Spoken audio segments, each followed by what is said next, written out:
제가 여러 교회를 다녀봤는데요. 제가 설교하러 나올 때 박수를 쳐서 환영해 주시는 교회는 이 교회밖에 없는 것 같아요. 되게 좋습니다. 반갑습니다. 제가 이 교회 설교 부탁을 받고 오면서 세 가지 놀랐습니다. 하나는 GPS를 켜고 저를 이렇게 데려다 주시는 제 친구 목사님이 이렇게 데려다 주시는데 골목으로 들어가더라고요. 골목으로 들어가서 이게 차가 들어가서 주차할 데가 있나? 이 교회가 골목 안으로 들어가면 어떡하나 하는데 딱 들어갔는데 딱 나타나는 교회가 오, 이렇게 웅장한 교회가 있구나. 깜짝 놀랐습니다. 주일 저녁에 예배를 드리러 오겠나? 성도들이. 요즘 시대가 어떤 시대인데 저녁에 예배를 드리는 교회가 있어요. 아마 뭐 중직자들이랑 몇 분 와서 예배를 드리겠지 했는데 이게 웬일입니까? 찬양하고 하는데 주일 저녁에 여러분들이 예배를 드리러 이렇게 많은 분들이 모였다는 게 깜짝 놀랐습니다. 또 앞에 찬양 인도하는 우리 젊은 친구들이 얼마나 힘있게 찬양하는지. 우리 드럼 진짜 잘 치시네요. 몇 분 되지도 않는데 수많은 사람이 찬양하는 것보다 훨씬 잘하세요. 예. 그냥 뭐 노래만 잘하고 찬양만 잘한다는 게 아니고 영적으로 힘이 있다는 걸 많이 느꼈습니다. 제가 밑에서 있을 때 깜짝 놀랐습니다. 대양교회가 참 하나님께서 귀하게 쓰시고 또 가장 귀한 이 시간에 여기 나와서 헌신하고 예배드리는 분들의 우리 하나님께서 큰 복을 주실 줄 믿습니다. 우리 김성권 목사님께서 저는 뉴저지에서 목회를 했고 김성권 목사님은 다리 하나 건너서 뉴욕 스테이튼 아일랜드에서 목회를 하셨죠. 한 10년 정도 같이 있었습니다. 같은 노회에서 같은 시찰에서 친하게 잘 지냈던 목사님이 또 한국에 부름을 받아서 가셨다 하는 얘기를 듣고 어떻게 목회를 하시나 참 궁금했습니다. 한번 와보고 싶었고 마침 또 불러주셔서 또 이렇게 오게 됐습니다. 여러분 보시면 아시겠지만 대양교회 원로 목사님 성함이 저하고 똑같습니다. 제가 학교 다닐 때도 저하고 이름이 같은 사람 참 드물거든요. 그런데 우리 교단에 총회장까지 지내신 목사님의 성함이 저하고 같다는 사실에 이게 참 오묘한 기분이 들더라고요. 또 우리 원로 목사님 이름이 같으신 목사님 또 교회 와서 하나님 말씀을 전가하게 된 것을 또 감사하게 생각합니다. 오늘 또 우리 남전도에 헌신 예배라고 하시는데 우리 남자분들이 많이 나오셔서 헌신을 하시는 것 같아요. 참 귀한 헌신이라고 봅니다. 오늘 이 밤에 사도행전 1장 6절에서 8절 말씀을 가지고 하나님께 초점을 맞추고 삽시다 하는 제목으로 하나님 말씀을 전가하겠습니다. 제가 이 안경을 끼는데요. 여기도 안경 끼시는 분들 많으시죠? 안경을 끼시는 분들이 두 종류가 있습니다. 한 사람은 근시, 한 사람은 원시. 근시는요, 이 빛이 이 망막을 통과해가지고, 각막을 통과해가지고 망막에 상이 맺힙니다. 근데 이 상이 맺히는 게 정확하게 맺혀야 정확하게 보이는데 이 맺히는 상이 저 앞에 맺히는 거예요. 앞에. 그러다 보니까 이걸 가까이 돼야지 잘 보이고 점점 멀어지면 망막이 이 상이 맺히는 게 앞으로 가니까 점점 흐릿하게 보이는 거죠. 근시라고 합니다. 반대로 원시는 상이 뒤쪽에 맺히는 겁니다. 그러다 보니까 앞에 거는 뒤쪽에 막이 맺히니까 잘 안 보이고 이걸 멀리 봐야 이 막이 제대로 맺혀서 잘 보이게 되죠. 원시라고 그럽니다. 아마 옛날에는 어르신들이 맨날 안 보인다고 멀리 이렇게 보시는 게 원시 아니고 노안이라서 그렇다 했는데 요즘은 근시도 노안이 있습니다. 근시도 저도 근시인데요. 평생을 근시로 안경 끼고 살았는데 노안이 오더라고요. 근데 노안은 우리처럼 멀리 보는 이런 노안이 아니고 이게 근시인데도 갑자기 돌리면 멀리 있다 갑자기 돌리면 안경을 꼈는데도 막이 맺히는 게 느려져요. 그게 노안이라고 그러더라고요. 그래서 가까이 볼 때는 조금 좀 정확하게 보이는 거, 또 멀리 볼 때는 멀리 보이는 거, 이렇게 안경을 다 초점 렌즈를 합니다. 근데 원시, 근시만 있는 줄 알았는데 이게 난시라고 하는 게 있더라고요. 혹시 여러분들 가운데서 난시를 가지신 분 계신지 모르겠는데, 난시가 뭐냐면 원시, 근시는 망막의 상이 앞에 뒤에 맺혀가지고 멀리 가까이 해야지 잘 보이는 건데, 난시는 초점이 여러 개가 모이는 거죠. 초점이 여러 개가 모이다 보니까 잘 안 보이는 거예요. 초점을 못 맞춰요. 이걸 난시라고 한다고 하더라고요. 여러분, 이렇게 사람이 잘 보려고 한다면 이게 초점이 맞아야 됩니다. 근시는 가까이 해서 초점을 맞춰야 되고, 원시는 멀리 해서 초점을 맞춰야 되고, 난시는 여러 가지 초점을 맞추어야 잘 보입니다. 사람의 눈이 초점을 이렇게 잘 맞춰야 잘 보이듯이 우리 인생도 마찬가지입니다. 인생도 초점을 잘 맞추어야 잘 볼 수가 있습니다. 초점을 잘 맞추지는 못하면 우리 인생을 분명하게 힘있게 살지를 못해요. 눈이 잘 보여야 분명하게 삽니다. 힘있게 삽니다. 그렇지 않습니까? 안경 끼시는 분들이 안경 벗고 한번 살아보십시오. 흐릿하니까 모든 것이 불분명합니다. 인생도 초점을 잘 맞추는 사람이 분명하고 힘있게 살 수가 있는 겁니다. 인생에 초점을 맞추지 못하는 사람을 야고보는 두 마음을 품은 사람이라고 표현을 했습니다. 야고보서 1장 8절에 보면 두 마음을 품어 모든 일에 정함이 없는 자로다, 이렇게 말했습니다. 두 마음을 품은 사람은 인생에 초점 맞지 않는 사람이라는 말이죠. 이런 사람은 무엇이든지 주께 얻기를 생각하지 말라고 했습니다. 우리가 하나님께 구하여도 얻지 못하는 것은 한 군데 초점을 못 맞추고 두 마음을 품고 살기 때문이라고 했습니다.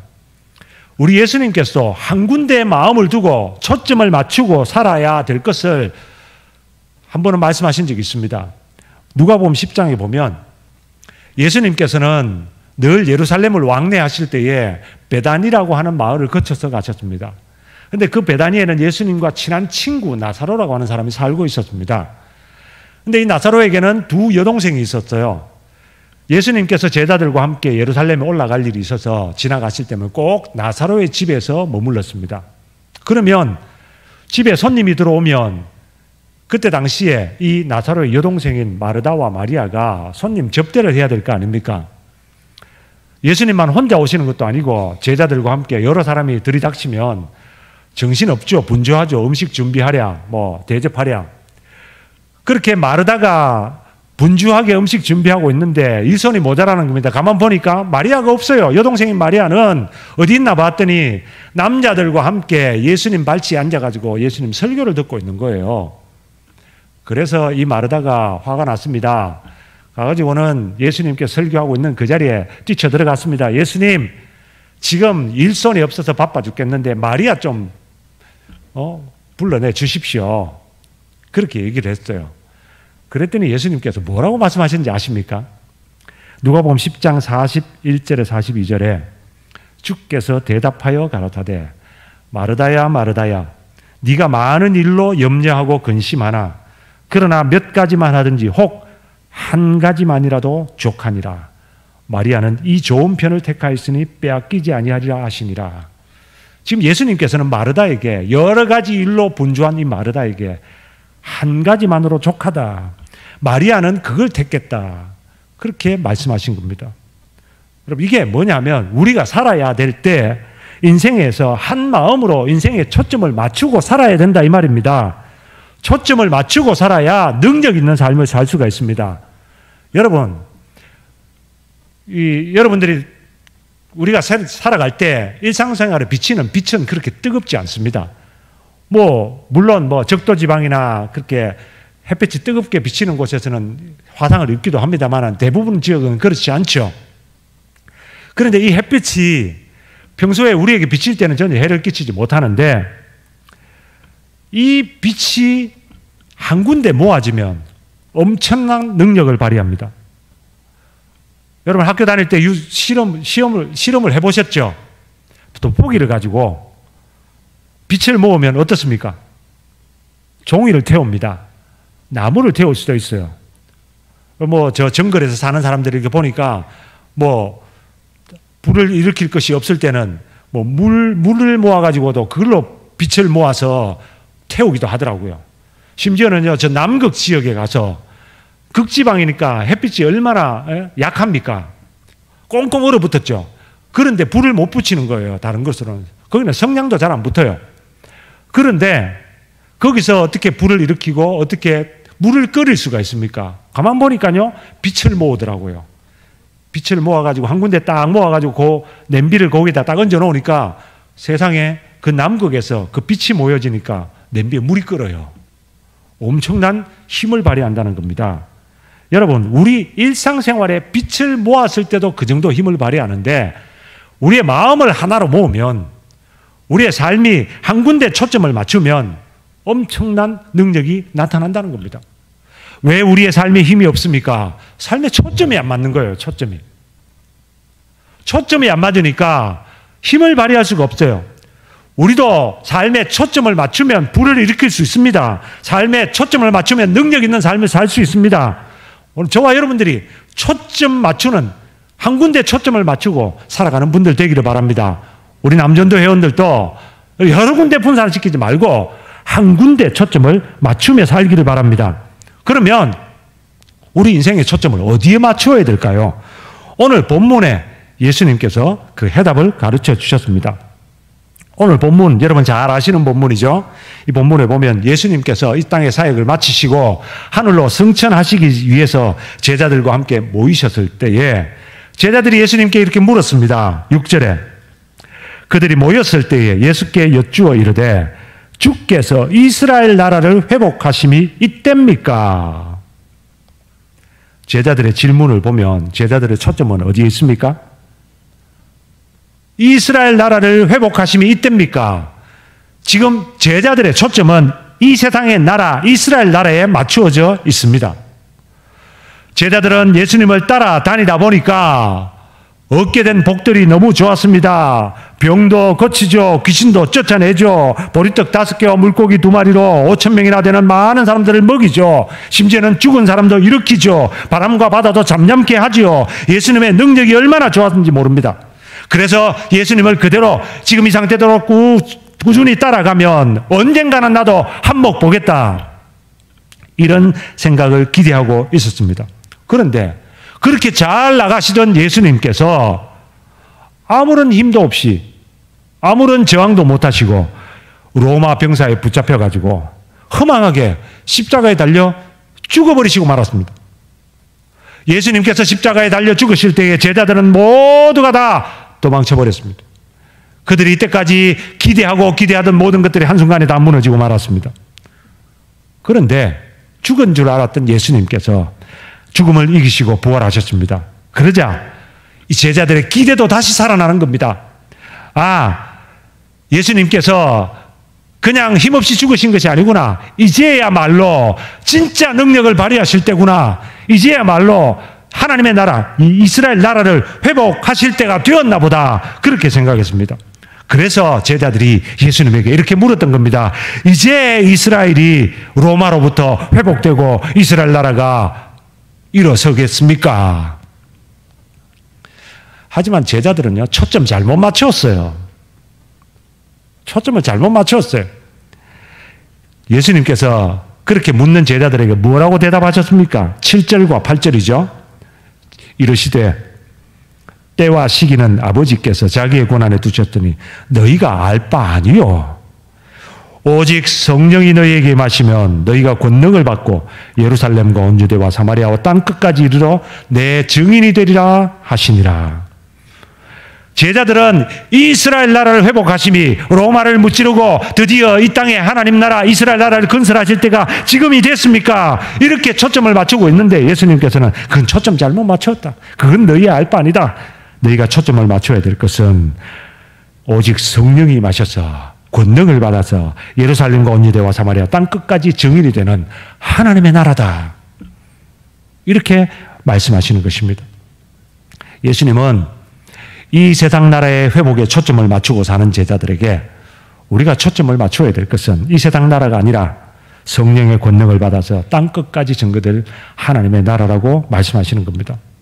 여러분, 오늘 우리도 이 땅을 살아갈 때에 예수님의 제자들처럼 이 세상 나라에 초점을 맞추는 경우가 얼마나 많습니까? 예수를 믿어도 이 세상에서 잘 되기를 바라고, 예수를 믿어도 이 땅에서 건강하게 살기를 바라고, 이 땅에서 부자가 되어 살기를 바라고, 이 땅에서 화려한 인생을 살기를 바라고 믿는다면 초점 잘못 맞춘 겁니다. 우리 예수님께서 오늘 말씀하신 제자들에게 말씀하셨던 것 같이 그건 너희 알 바 아니요. 혹시 오늘 아무도 그런 분 안 계시겠지만 저녁 예배까지 나오시는 분들이니까 여러분들 중에는 아무도 그런 분들이 없겠지만 그래도 혹시라도 내가 이렇게 저녁 예배까지 나와서 주님 앞에 헌신하고 주님 앞에 봉사하는데 주님이 나를 위해서 뭔가를 복을 주시겠지. 내가 이것도 원하는데 하나님이 이것도 이루어 주시겠지. 저것도 내가 원하는데 저것도 이루어 주시겠지. 라고 생각하시는 분이 있다면 여러분 초점 잘못 맞추셨습니다. 우리 예수님께서 지금 초점 잘못 맞췄다. 그건 너희 알 바 아니다. 그렇게 말씀하시는 겁니다.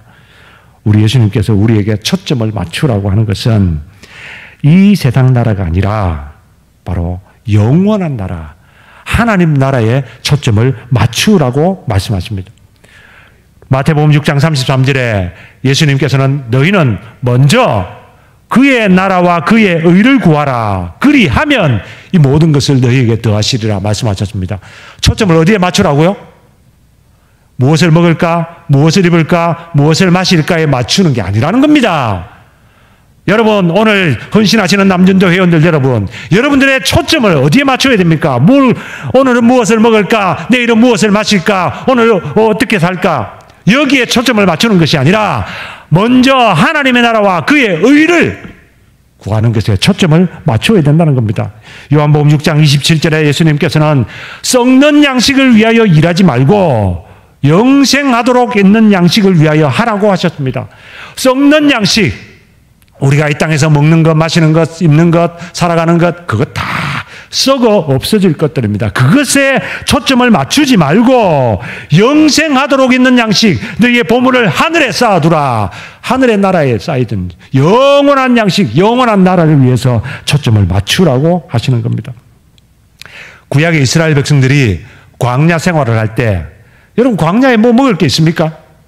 광야 가보신 분은 아시겠지만 아무것도 없습니다. 돌밖에 없습니다.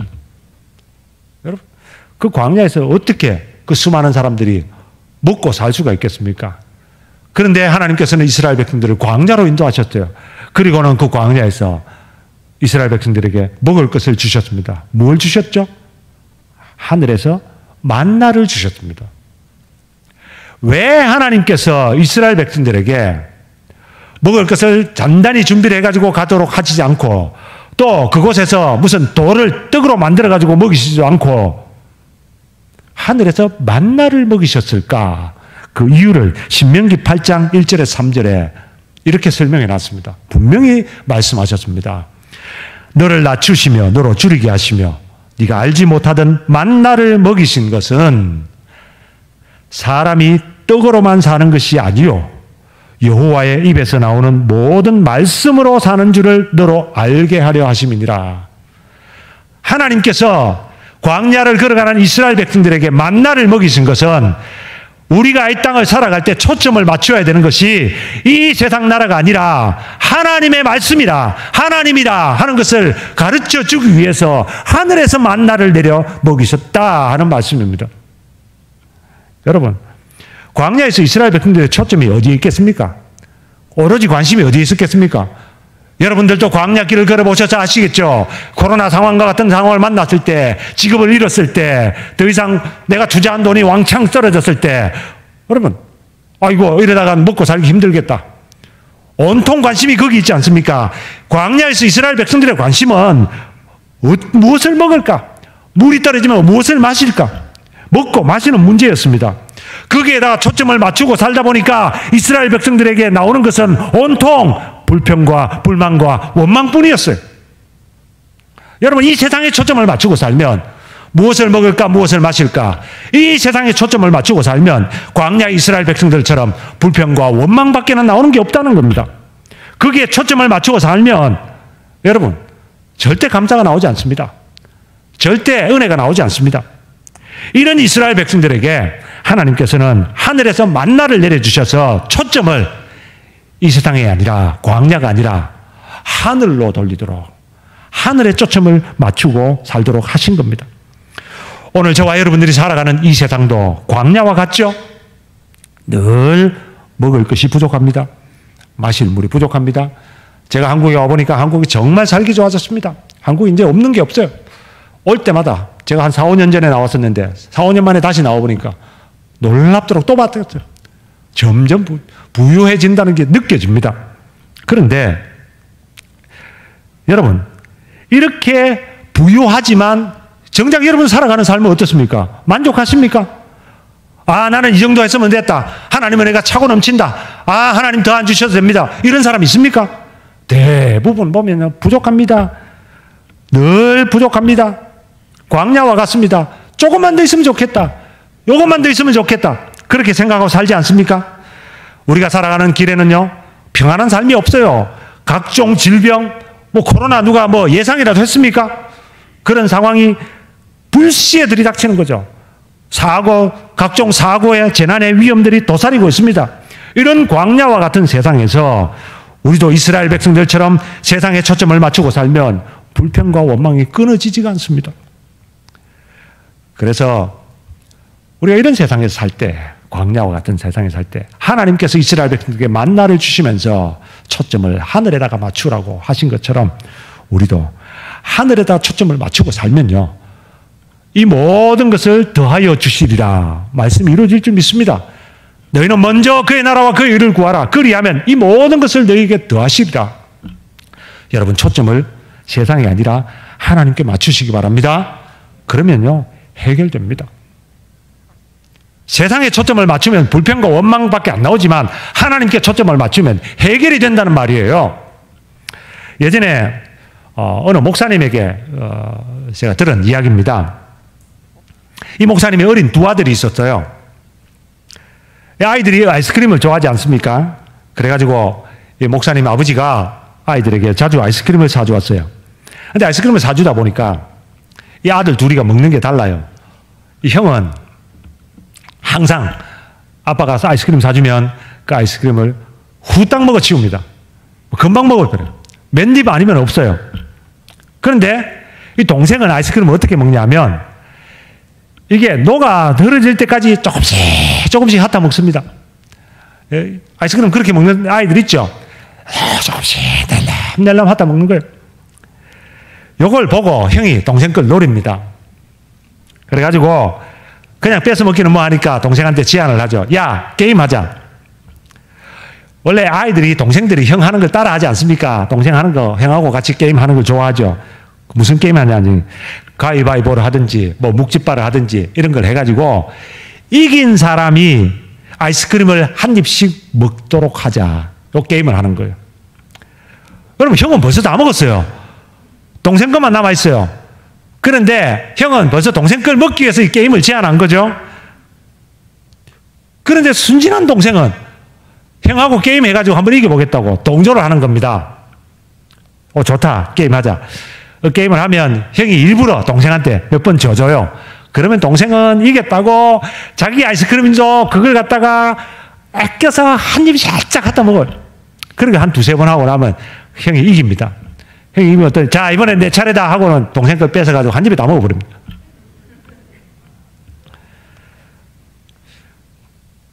아이스크림 없어진 걸 보고 그제야 야 정신이 난 동생이 울기를 시작합니다. 엉엉 울죠. 근데요, 이 아이들이 우는 걸 보고, 동생이 우는 걸 보고, 이 목사님이 놀라운 사실 하나를 깨달았다는 거예요. 이 동생이 누구를 향해서 우는지 아십니까? 아이스크림 뺏어 먹은 형을 향해서 울지 않는 거예요. 이 동생이 누구를 향해서 웁니까? 아빠 쳐다보면서, 아빠! 아빠가 그걸 보고 놀라운 사실을 깨달았어요. 그게 뭐냐면 우리도 문제를 해결하려면 아빠를 향해서 울어야 된다는 거죠. 아빠를 향해서. 사실 여러분, 우리도 이 땅을 살다가 누군가에게 어리석게 당할 때가 있죠.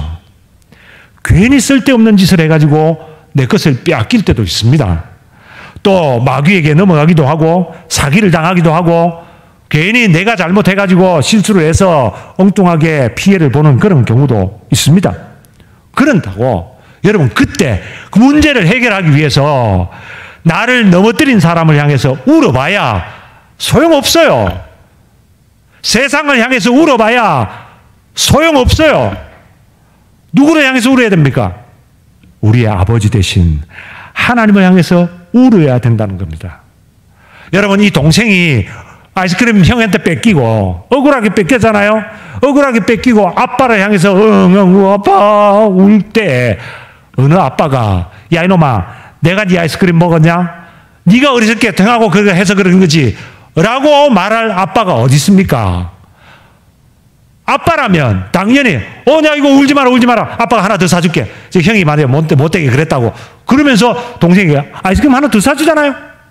그게 당연한 아빠 아닙니까? 우리 하나님도 마찬가지라는 겁니다. 설령 내가 잘못해서 내가 어리석어서 당했다 하더라도 이 세상을 향해서 울어봐야 소용없는 거예요. 우리가 울어야 될 것은, 초점을 맞춰야 될 것은 하나님을 향해서 울고 하나님을 향해서 우리가 초점을 맞추면 우리 하나님께서는 내가 사기쳤냐? 내가 내한테 뺏겼냐? 이렇게 말씀하시지 않냐고 오냐 내가 도와주마. 내가 해결해주마. 그렇게 말씀하시는 아버지시라는 겁니다. 그러므로 여러분 어디서 어떻게 넘어지고 당했든지 상관없이 하나님께 초점을 맞추시기 바랍니다. 하나님을 향하여 우시길 바랍니다. 많은 사람들이 어려움이나 억울함을 당하면요 사람들에게 하소연을 하지요. 사람 붙잡고 하소연한다고 답이 나옵니까? 사람한테 붙잡고 하소연하면요 안 좋은 소문만 나요. 여러분, 우리가 어려움 나오고 힘들 때는요, 가슴이 답답하고 막막할 때는요, 이 세상 것으로 해결하려고 하지 마십시오. 어떤 사람들은 술을 마시고 어떤 사람들은 다른 걸로 해결해 보려고 그렇게 하는데요. 해봐야 건강만 상하고 해봐야 아무런 도움이 안 돼요. 이때 문제를 해결하기 위해서는 딱 한 가지 방법이 있습니다. 초점을 하나님께 맞추는 거예요. 하나님께 부르짖는 겁니다. 그러면 우리 하나님께서 도와주십니다. 우리 하나님께서 해결해 주십니다. 하나님께 초점을 맞추시기 바랍니다. 우리가 하나님께 초점을 맞추고 사죠. 문제 해결함을 받으시기를 바랍니다. 우리가 어떤 어려운 상황을 만나도 하나님께 초점을 맞추면 해결할 수가 있습니다. 근데 우리가 이처럼 하나님께 초점을 딱 맞추고 살게 되면요 나타나는 현상이 하나 있습니다. 그게 뭔지 아세요? 하나님께 초점을 딱 맞추면 나타나는 현상이 뭐냐 하면 초점을 딱 하나님께 집중해서 맞추면 다른 것은 다 흐릿해진다는 겁니다. 카메라, 여러분 사진 찍는 거 좋아하시는 분 계시죠? 카메라를 가지고 사진을 찍을 때 요즘은 휴대폰으로도 카메라가 좋아져 가지고 그런 기능이 있어요. 포커스 기능이 있습니다. 근데 예전에는 전문가용 카메라만 포커스 기능이 있었어요. 포커스 기능이 뭐냐면 물체를 이렇게 딱 찍을 때에 그 포커스를 중간에 사람 얼굴에다 딱 포즈 맞추면 사람 얼굴은 선명한데 주변에 있는 것들은 흐릿합니다. 뒷배경은 흐릿하게 나옵니다. 그러면 굉장히 프로페셔널한 사진이 이렇게 나오는 거죠. 요즘 휴대폰으로 그런 기능이 있습니다. 근데 요즘 이 사진 찍는 카메라만 그런 게 아니고요. 방송 카메라도 요즘 그렇더라고요. 아마 요즘 여러분들 드라마나 영화나 이런 거 많이 보시잖아요. 보실 때 잘 보십시오. 예전에는 이 드라마나 영화나 이런 거 볼 때 이 카메라가 찍으면 항상 주인공도 잘 나오고 배경도 잘 나왔어요. 그런데 요즘 드라마나 요즘 이 영화를 보시면은 주인공을 딱 맞추면요 주변에 흐릿하게 나오는 그 영상이 나옵니다. 눈치를 채셨는지 모르겠어요. 여러분 잘 보십시오. 앞으로 보시죠. 요즘에는 이 영화나 드라마뿐만이 아니고 미국에는 보니까 ESPN이나 스포츠 채널에서 스포츠를 중계할 때도요. 풋볼이나 이런 거 중계할 때도 이 중계 포커스를 딱 중간에 맞추니까 주변에 흐릿하게 나오는 중계를 하더라고요. 요즘에는 다 저렇게 나오는구나 싶어요. 여러분, 카메라에 이렇게 중간에 포커스를 딱 맞추면 주변이 흐릿하게 나오는 것처럼 우리의 초점을 하나님께 딱 맞추면요, 나머지 것들은 다 흐릿하게 나타납니다. 이게 무슨 말이냐면 하나님께 초점을 맞춘 사람들은 다른 주변의 것에 신경 쓰지 않는다는 겁니다. 다른 주변의 것에 이목을 집중시키지 않는다는 겁니다. 다른 것은 그렇게 중요하게 여기지 않는다는 겁니다. 중국 고사성어 가운데 과하지옥이라고 하는 말이 있습니다. 과하지옥. 과라고 하는 가랑이라고 하는 뜻입니다. 하는 아래 하자를 말하고요. 욕이죠. 가랑이 아래에 치욕이다 이런 뜻입니다. 가랑이 아래 치욕이라는 말이 어떻게 나왔냐 하면 유래가 이렇습니다. 중국에 고대 한나라를 세운 개국 공신 가운데 한신이라고 하는 유명한 장군이 있었습니다. 그런데 이 한신 장군은 어린 시절에 부모를 일찍 여의었기 때문에 남에게 빌어먹고 사는 신세로 자랐습니다. 얼마나 천덕꾸러기로 살았겠습니까? 마을 사람들이. 그래서 불쌍히 여기서 한 줄 주면 받아 먹고, 그러지 못하면 굶고, 마치 떠돌이 거지처럼 그렇게 산 거죠. 하지만 이 한신 장군은 어린 시절부터 나라를 세울 큰 뜻을 속에 품고 살았습니다. 그래서 어디서 구했는지 모르지만 큰 장검을 옆에다가 허리에다 차고 늘 다녔습니다. 근데 이 한신의 신세를 본 사람들이 참 혀를 차죠. 자기 앞가림도 못하고 밥벌이도 제대로 못하고 빌어먹고 사는 주제에 칼이나 차고 다니고 있으니까, 그런 이 한신이 어느 날 시장 바닥을 거닐다가 불량배를 만났습니다. 그 불량배가 이 장검을 차고 다가오는 한신을 향해서 깔보면서 이렇게 얘기했습니다. 야, 네가 진짜 사나이라면 그 칼을 뽑아라. 그리고 나를 죽여봐라. 진짜 사나이라면 칼 가지고만 다니지 말고 뽑아서 나를 휘둘러봐라. 만약에 그렇게 못하겠다면 내 가랑이 아래로 지나가라. 그랬습니다. 많은 사람들이 보고 있는 데서 지금 한신이 결단을 내렸죠. 근데 놀랍게도요, 한신은 더 이상 생각하지 않고 아무 말 없이 불량배의 가랑이 사이를 기어서 지나갔습니다. 이걸 보고 사람들이 놀려대기 시작합니다. 무시합니다. 비웃었습니다. 아니, 저놈이 저러고도 칼을 뭐하러 차고 다니는지 온갖 비웃음 소리를 듣고서도 한신은 아무 말 없이 가랑이 사이를 끼고 지나갔습니다. 나중에 이 한신이 대장군이 되어서 한나라의 개국 공신이 되어서 금이 환영을 했습니다. 도양으로 돌아와서 어린 시절 자기에게 밥 한 술이라도 떠먹여 주었던 사람들에게 큰 상으로 갚아주고 어린 시절 자기를 괴롭혔던 그 불량배를 불렀습니다. 불량배가 한신 장군 앞에 벌벌 떨면서 무릎을 꿇었을 때 이 한신 장군이 이렇게 얘기했습니다. 내가 너를 그때 단칼에 죽일 힘이 없었던 게 아니었고, 내가 만약에 그렇게 했다면 내 큰 뜻을 펼칠 수 없었기 때문에 과하지옥을 참았다. 여기서 과하지옥이라는 말이 나왔습니다. 여러분, 한신이라고 하는 이 장군이 자기의 힘을 오로지 나라를 세우겠다고 하는 거기에 집중했기 때문에 불량배 다리 사이로 기어 들어가는 것, 지나가는 것 중요하지 않았다는 겁니다. 개의치 않았다는 겁니다. 하나님께 초점을 맞추고 사는 사람도 이것과 같습니다. 하나님께 초점을 맞추고 살기 때문에 다른 것은 흐릿합니다. 다른 것은 중요하지 않습니다. 다른 것은 개의치 않습니다. 이 세상의 재물도, 이 세상의 명예도, 내 자존심도 그렇게 중요하지 않다는 거죠. 하나님께 초점을 맞춘 사람은 사도 바울처럼 모든 것을 배설물처럼 여길 수 있게 된다는 것입니다. 우리 예수님께서는 십자가에서 이것을 친히 보여주셨습니다. 예수님이 십자가에 달리셨을 때 많은 사람들이 예수님을 조롱했습니다. 로마 군인들은 뺨도 치고 놀려보기도 했습니다. 남은 구원하더니 자기는 구원 못하는구나. 한번 내려와 봐라. 네가 메시아라면 한번 내려와 봐라. 그래요, 너가 메시아라는 걸 한번 증거해봐라. 이렇게 조롱하며 놀렸습니다. 만약에 내가 그 그 자리에 있었다면 어떻게 했을 것 같다. 저라면 아마 이렇게 했을 것 같아요. 제가 그때 예수님이라면, 뭐 이런 생각하는 것 자체가 불경하지만, 또 제가 예수님이라면 내려왔습니다. 내려와봐라. 네가 네 자신을 구원해봐라. 그러면 내려옵니다. 잠깐 내려와가지고 내려와봐라 하는 놈들의 입을 다 한번 쳐버리고 발라버리고, 그리고는 아무 일 없었다는 듯이 다시 십자가에 올라가서 주님,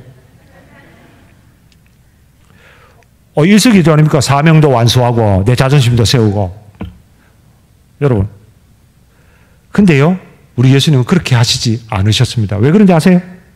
우리 예수님은 오로지 인류를 구원하시고자 하는 그 큰 뜻에 초점을 맞추셨기 때문에, 그 사명에 초점을 맞추셨기 때문에 끝까지 그 일을 다 이루기까지 다른 것은 신경 쓰지 않으셨습니다. 조롱받는 것도, 자존심도, 멸시도, 침뱉음을 당하는 것도 신경 쓰지 않으셨습니다. 여러분, 우리도 하나님께 초점을 맞추고 살아가는 사람은 하나님 외에 다른 것은 흐릿합니다. 관심을 끌지 않습니다. 이 세상의 것이나, 여러분, 아직도 내 자존심이나 이런 것들이 선명하게 보입니까? 그렇다면 하나님께 초점을 맞추지 못했다는 말입니다. 하나님께 초점을 맞추고 사는 사람은 흐릿합니다. 주변은 하나님께 초점을 맞추고 흐릿하게 사시기를 바랍니다. 제가 한번 예를만 들고 마치겠습니다. 1928년도에 미국에 아주 아름다운 목소리를 가지고 있는 목사의 아들로 태어난 사람이 있었습니다. 청년이 되었습니다. 미국이 대공황 시대를 맞아서 너무너무 힘들었어요. 돈이 없어서 대학을 더 이상 다닐 수 없어서 중퇴를 하고 보험회사 세일즈맨이 되었습니다. 보험팔로 다니는 거예요. 근데 주일이면 아버지 목회하시는 교회에서 목소리가 좋으니까 찬양대에서 봉사를 하고, 그리고 집회를 간다 하면 또 집회에 따라가서 특성으로 찬양을, 영광을 돌리고, 그런 삶을 살면서 늘 주중에는 보험 세일즈하고 다녔어요.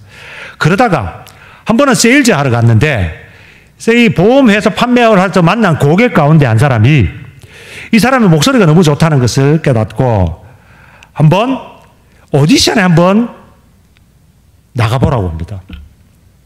보니까 이분이 미국 NBC 방송국의 직원이었어요. 마침 그 NBC 방송국의 전속 가수를 뽑는 오디션이 있었습니다. 거기에 이 사람을 추천했어요. 그래가지고 오디션에 갔습니다. 뭐 가보라고 하니까 고객 관리 차원에서도 가야죠. 갔습니다. 가가지고 노래를 불렀는데 그만 덜컥 NBC 전속 가수로 계약하자고 계약서를 내미는 겁니다.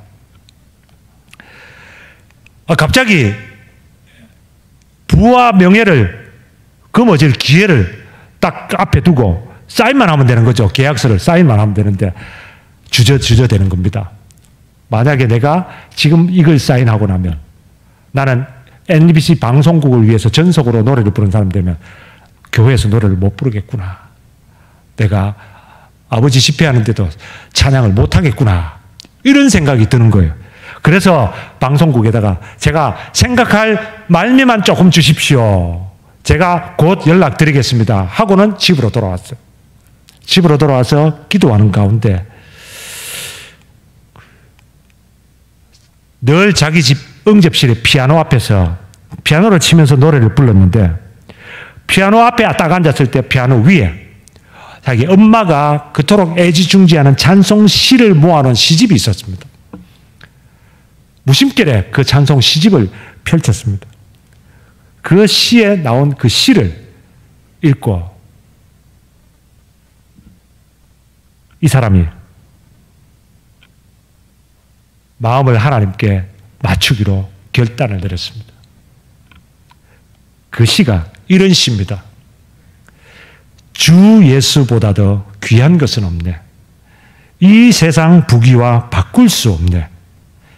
영죽을 내 대신 돌아가신 그 놀라운 사랑 잊지 못해. 세상 즐거움 다 버리고 세상 자랑 다 버렸네. 주 예수보다 더 귀한 것은 없네. 예수밖에는 없네. 이 찬송시를 읽는 순간에 하나님의 마음에 감동을 받아서 눈물을 흘리면서 받은 감동으로 이 시에다가 곡을 붙여서 노래를 부르기 시작했습니다. 바로 그 노래가 예전에 저희가 불렀던 찬송가 102장인데 요즘 시금치 찬송가는 몇 장인지 모르겠어요. 주 예수보다 더 귀한 것은 없네. 이 찬송가입니다. 바로 이분이 조지 베벌리 쉐이, 황금의 바리톤이라고 칭송받던 분입니다.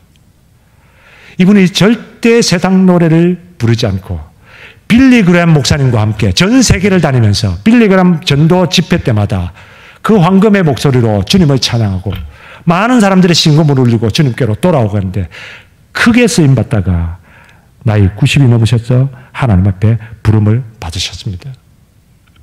여러분, 예수님께 초점을 맞추고 주님을 믿는 믿음, 그것이 이 세상에 그 무엇보다도 귀하고 존귀한 것을 알고 거기에 초점을 맞추고 살아갔던 분입니다.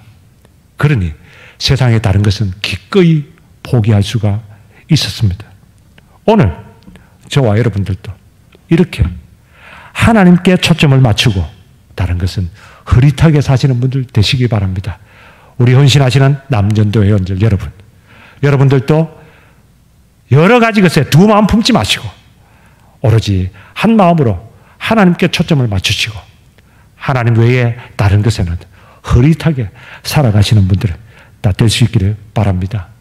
말씀을 맺습니다. 오늘 우리 예수님께서 승천하시기 전에 제자들의 질문에 대답하신 말씀을 통해서 우리가 어디에 초점을 맞춰야 될 것인가 생각해 봤죠? 제자들은 이 세상 나라에 초점을 맞추었지만 예수님은 그건 너희 알 바 아니라고 하면서 우리가 초점 맞춰야 되는 것은 하나님 나라라고 말씀하셨습니다. 예수님 말씀처럼 하나님 나라에 초점을 맞추고 살면 어떤 어려운 문제도 이겨낼 수 있습니다. 능력 있는 삶을 살 수 있습니다. 하나님께서 모든 문제를 해결해 주실 것입니다.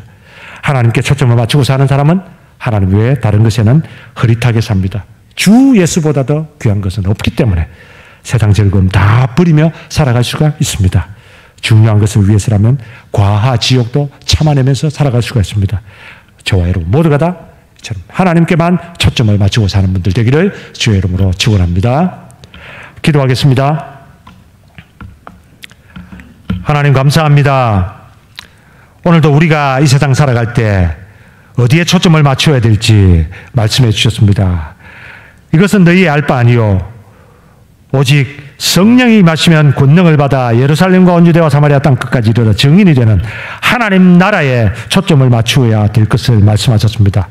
우리가 하나님 나라에 초점을 맞추고 살면 능력 있는 삶을 살 수 있게 되고 하나님 나라에 초점을 맞추고 살면 하나님의 모든 문제를 해결해 주실 것이고 하나님께 초점을 맞추고 살면 세상의 다른 것은 흐릿하게 살아갈 수가 있는 줄 믿습니다. 주님 오늘 헌신하는 남전대원들 그리고 우리 대한교회 모든 성도들이 하나님께만 초점을 맞추고 살아가는 성도들이 다 되게 축복하여 주시옵소서. 예수님의 이름으로 기도합니다. 아멘.